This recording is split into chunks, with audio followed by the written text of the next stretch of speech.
Bom dia, 8 horas em ponto, sexta-feira, 1º de fevereiro. Esta é a TV Senado, eu sou André Ricardo e você assiste agora ao Senado em Dia. Eleição do presidente do Senado ocorre agora pela manhã. Senadores Renan Calheiros e Pedro Taques são os candidatos. Escolha dos outros integrantes da mesa diretora também acontece hoje. Saiba como ocorre o rito da eleição, que leva em conta o tamanho das bancadas partidárias. E veja como será a cobertura dos eventos de hoje pelos veículos de comunicação da Casa. Agora, no Senado em Dia.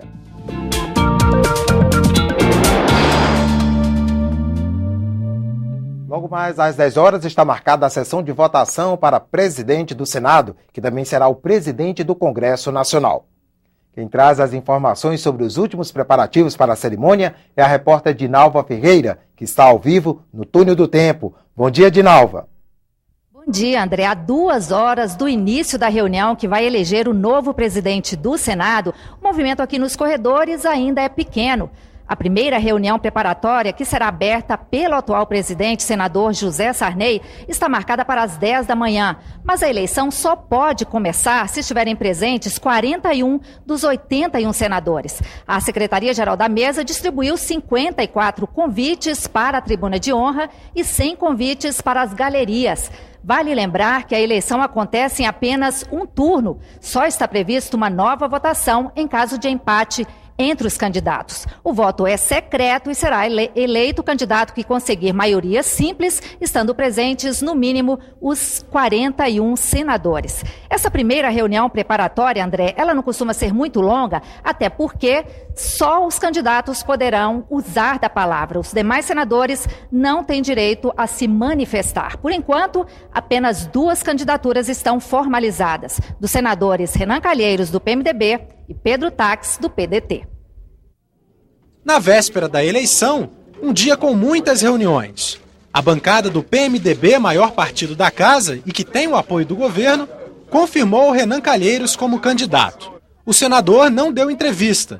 O anúncio veio pelo presidente do partido. Obedecendo à proporcionalidade, o PMDB, com a maior bancada, tirou a indicação do senador Renan Calheiros para a presidência do Senado, já está oficialmente indicado pela bancada. O senador Renan não teve ainda nem um julgamento, nem uma condenação, é um líder nato, construiu dentro da bancada e fora dela, portanto deve ser eleito na manhã de amanhã para a presidência do Senado Federal. A poucos metros dali, a outra candidatura era construída, a do senador Pedro Taques, do PDT.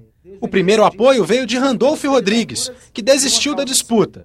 Em seguida, senadores do DEM e as bancadas do PSDB e do PSB também declararam apoio a Taques. Nos parece, nesse momento, aquela que melhor atende à necessidade de renovação da casa, de renovação dos seus métodos, de independência e de transparência das suas ações. O representante do Mato Grosso também conta com o apoio de outros senadores da bancada governista, como Jarbas Vasconcelos e Cristóvão Buarque. Nós não temos aqui uma candidatura contra o governo. Esta não é uma candidatura de oposição ou situação. É uma candidatura, como eu disse, de restauração desse importante poder da República. Conheça agora o perfil dos 2 candidatos à presidência do Senado. O senador José Pedro Gonçalves Taques tem 44 anos de idade. Ele nasceu em Cuiabá, estudou Direito em Taubaté e foi procurador do Estado de São Paulo. Tornou-se procurador da República, marcando sua atuação no combate à corrupção, ao crime organizado e lavagem de dinheiro. Também trabalhou pelas garantias de direitos dos indígenas e quilombolas. Pedro Taques exerce seu primeiro cargo político pelo PDT. José Renan Vasconcelos Calheiros nasceu há 57 anos em Murici, Alagoas. Começou na política ainda na Faculdade de Direito.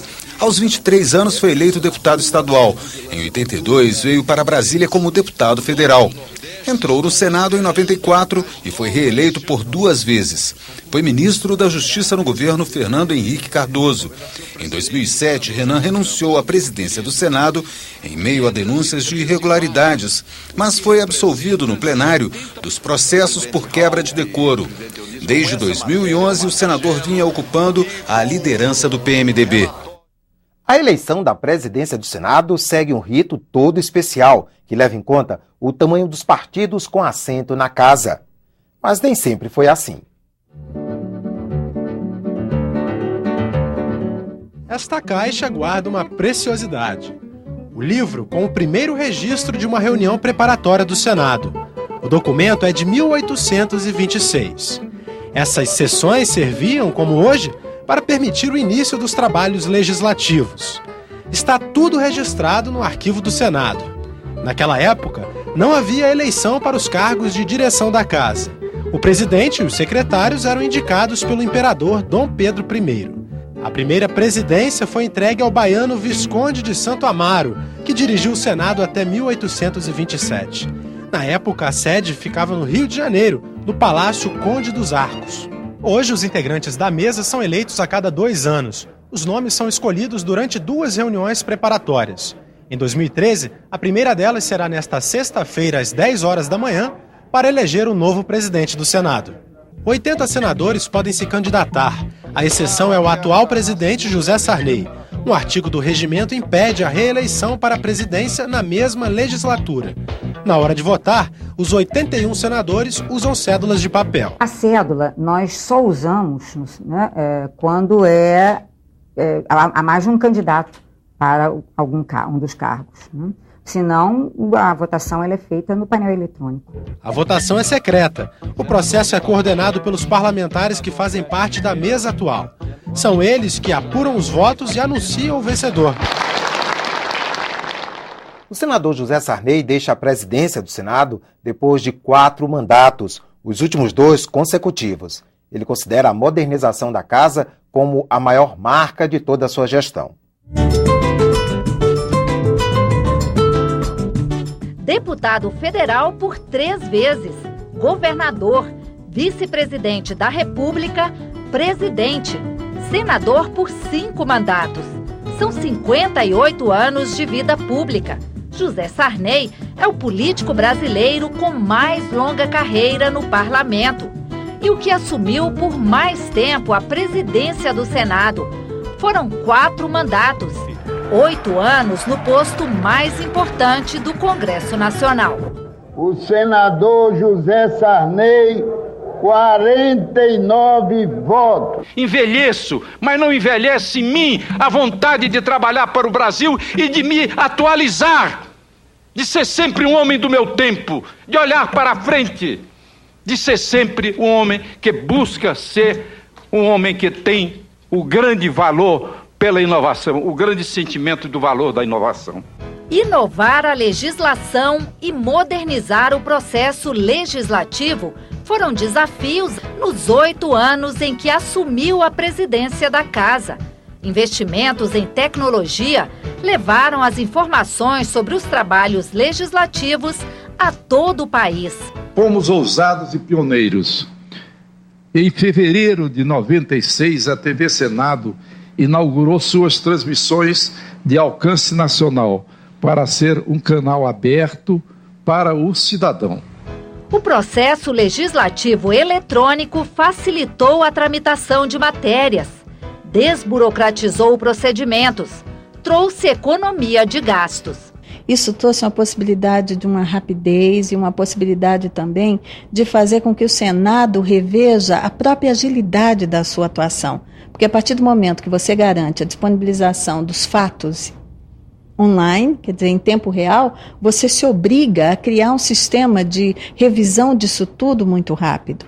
Também foram criadas ferramentas para facilitar a participação das pessoas nas decisões do parlamento, como a ouvidoria, um canal de comunicação onde qualquer cidadão pode mandar perguntas, reclamações e fazer sugestões sobre os trabalhos legislativos. A ouvidoria tem um prazo de 30 dias úteis para responder para o cidadão qualquer manifestação. Na administração de Sarney, o Senado também tomou medidas para tornar mais transparentes os gastos da casa e se adequar à Lei de Acesso à Informação.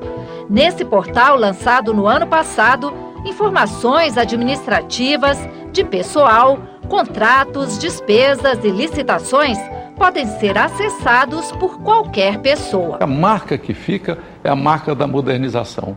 A marca que quando no futuro, quando se procurar saber quando realmente o Senado mudou, nós vamos encontrar que mudou quando nós conseguimos marchar para a modernização e a transparência da casa. Foi por iniciativa do presidente José Sarney também que o Senado começou a discutir mudanças em legislações que estavam desatualizadas. Foram criadas comissões de juristas para estudar reformas nos principais códigos brasileiros, como o penal, o de processo civil e o de defesa do consumidor. As leis brasileiras, elas hoje ainda remontam a ideias muito atrasadas. Então é preciso que elas sejam adaptadas ao nosso tempo. Daí porque eu criei comissões, estão aí caminhando, e eu acho que o passo inicial, e já andaram muito, e eles já estão numa fase quase de conclusão. Inovador nas ações, polido nas relações, conciliador nas negociações políticas. Vi 2 ditaduras, alguns golpes de Estado, 2 fechamentos do Congresso, sendo sempre um homem do diálogo e da conciliação. Aos 82 anos, Sarney conclui o 4º mandato na presidência do Senado, depois de 35 anos na casa. Ao assumir mais uma vez o desafio, há 2 anos, justificou o porquê. Tenho nesta posse o gosto da despedida, pois cumprirei o meu último mandato, quando espero fazer, com a sua ajuda, todo o esforço, toda a doação de mim mesmo, para servir a esta casa, que é um pouco da minha vida e um pouco do meu amor. Muito obrigado.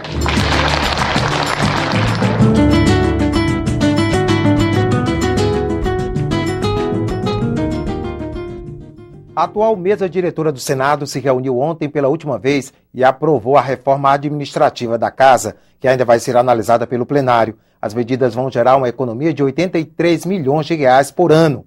Outras decisões foram tomadas pelos senadores. Na última reunião, a mesa aprovou requerimentos e alguns atos, como o que cria a Escola de Gestão na estrutura do Instituto Legislativo Brasileiro.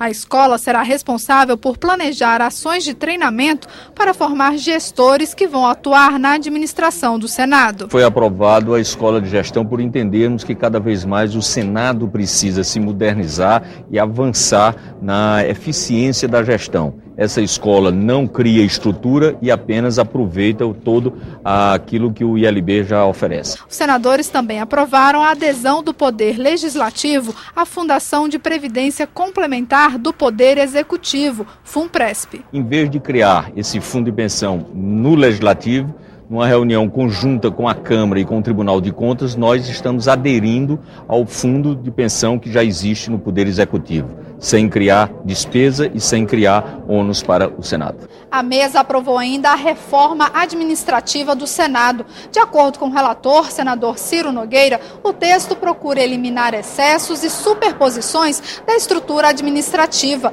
No caso da diretoria-geral, por exemplo, o número de diretorias pode ser reduzido de 41 para 8. Nos gabinetes dos senadores, a quantidade máxima de funcionários que podem ser nomeados sem concurso público cai de 79 para 55. A expectativa é de que a reforma gere uma economia de 83 milhões de reais ao ano para o Senado, mas ela precisa ainda ser aprovada no plenário. Existe uma vontade da Casa, nós demonstramos agora na última reunião da mesa dessa atual legislatura comandada pelo presidente Sarney, essa vontade, eu tenho certeza que o próximo presidente irá colocar em votação porque existe uma necessidade de economia de recursos públicos aqui no Senado Federal. Depois da eleição do presidente, será a vez da chamada segunda reunião preparatória para a escolha dos demais integrantes da mesa diretora, responsável por conduzir os trabalhos da Casa. A Constituição determina que a cada 2 anos, Câmara e Senado devem eleger novas mesas diretoras. A mesa é composta por 11 cargos: presidente, primeiro e segundo vice-presidentes, 4 secretários e 4 suplentes. As vagas são preenchidas proporcionalmente, segundo o número de senadores de cada partido. O PMDB, maior bancada, com 20 senadores, tem direito a 3 cadeiras na mesa diretora, entre elas a de presidente. O PT, com 12 parlamentares, tem 2 assentos. PSDB, PR, PTB, PP e PDT têm uma vaga cada. Há ainda um cargo para ser ocupado por um representante dos 9 partidos com menores bancadas. O nosso regimento é muito claro a respeito. Você divide a composição total do Senado, os 81 senadores, pelo número de vagas na mesa, hoje 7 titulares e 4 suplentes, total 11. Com essa divisão você obtém o que a gente chama de quociente partidário.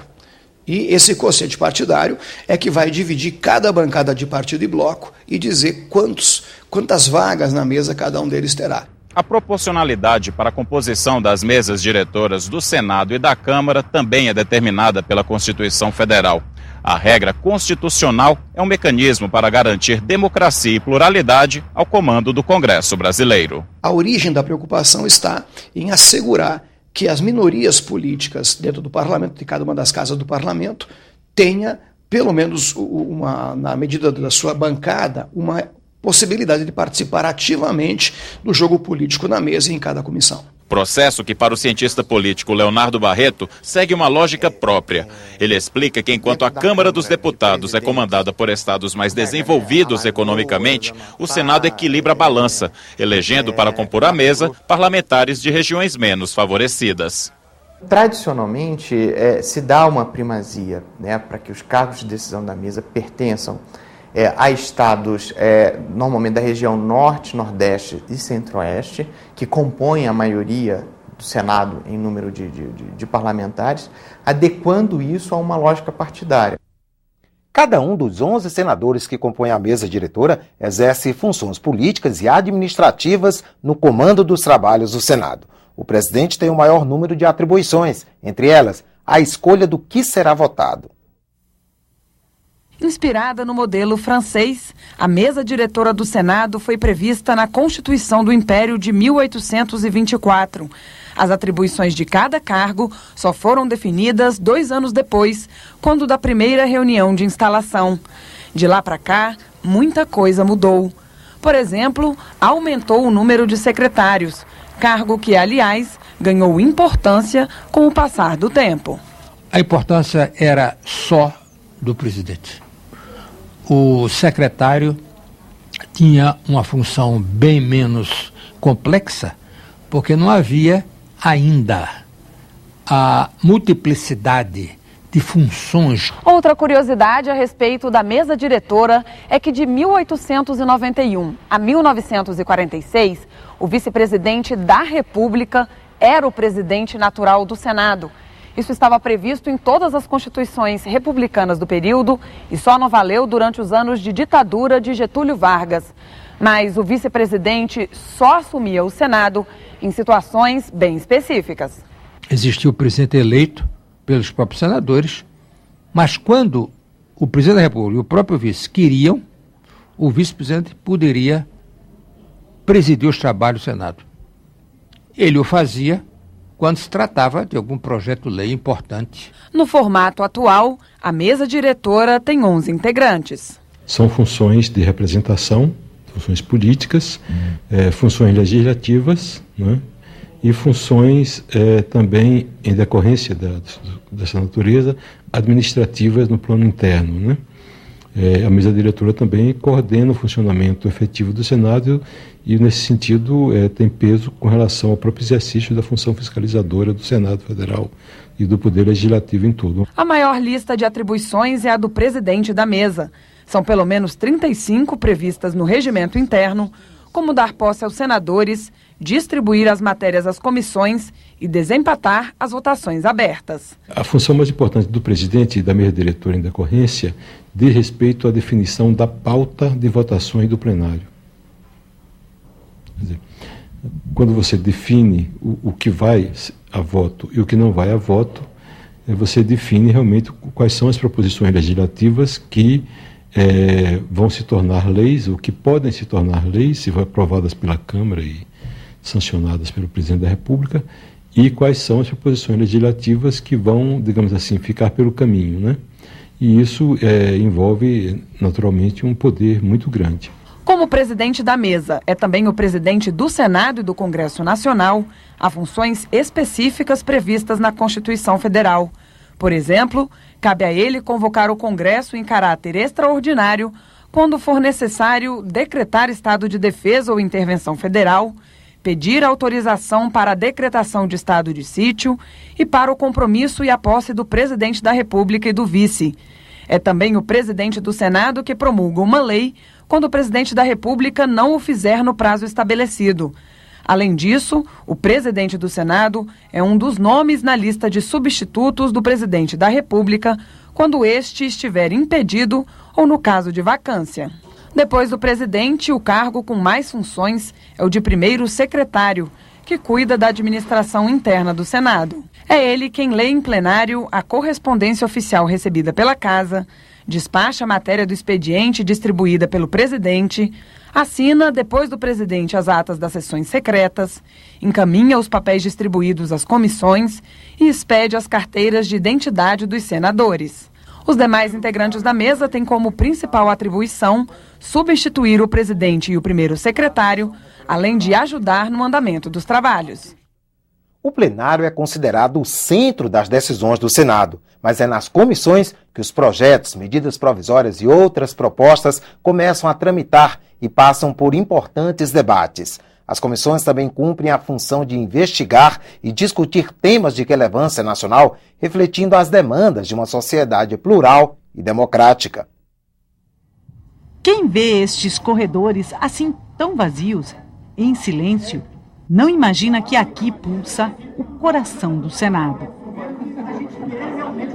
Dentro e fora das comissões permanentes, temporárias, subcomissões, comissões especiais, CPIs, a história do país vai sendo escrita. É nas comissões que a sociedade vai ter essa oportunidade de participar mais diretamente do processo legislativo, não só dando a sua opinião. Por exemplo, é na comissão em que vão ser ouvidas autoridades ou representantes da sociedade civil, de ONGs. Você tem muito debate nas reuniões em geral e especialmente nas audiências públicas. As comissões são abertas à população. Quem quiser pode vir aqui ao Senado Federal para ouvir o que é que o seu senador está dizendo, para ouvir o que é que as autoridades estão dizendo e até, se for o caso, pressionar. Todo projeto necessita de parecer das comissões. É o momento da discussão técnica. Se não fere a Constituição, qual o impacto nos cofres públicos, na sociedade. Se aprovado, o texto vai para a análise do plenário, onde, em geral, acontece a discussão política. A exceção é para os terminativos, que só vão ao plenário se os senadores apresentam requerimento. Se na comissão o parecer for pela rejeição do projeto, ele é arquivado, a não ser que haja recurso para que o plenário se manifeste. As comissões permanentes, temporárias e subcomissões estão previstas no regimento interno do Senado Federal. Hoje, funcionam 11 comissões permanentes divididas por temas: assuntos econômicos, assuntos sociais, Constituição, Justiça e Cidadania, Educação, Cultura e Esporte, Meio Ambiente, Defesa do Consumidor e Fiscalização e Controle, Direitos Humanos e Legislação Participativa, Relações Exteriores e Defesa Nacional, Serviços de Infraestrutura, Desenvolvimento Regional e Turismo, Agricultura e Reforma Agrária, e Ciência, Tecnologia, Inovação, Comunicação e Informática.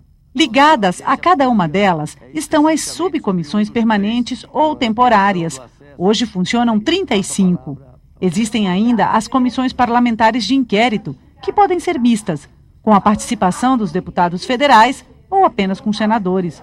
O Senado também trabalha em comissões temporárias, que nos últimos anos foram formadas para discutir a modernização em vários códigos de lei em vigor no país.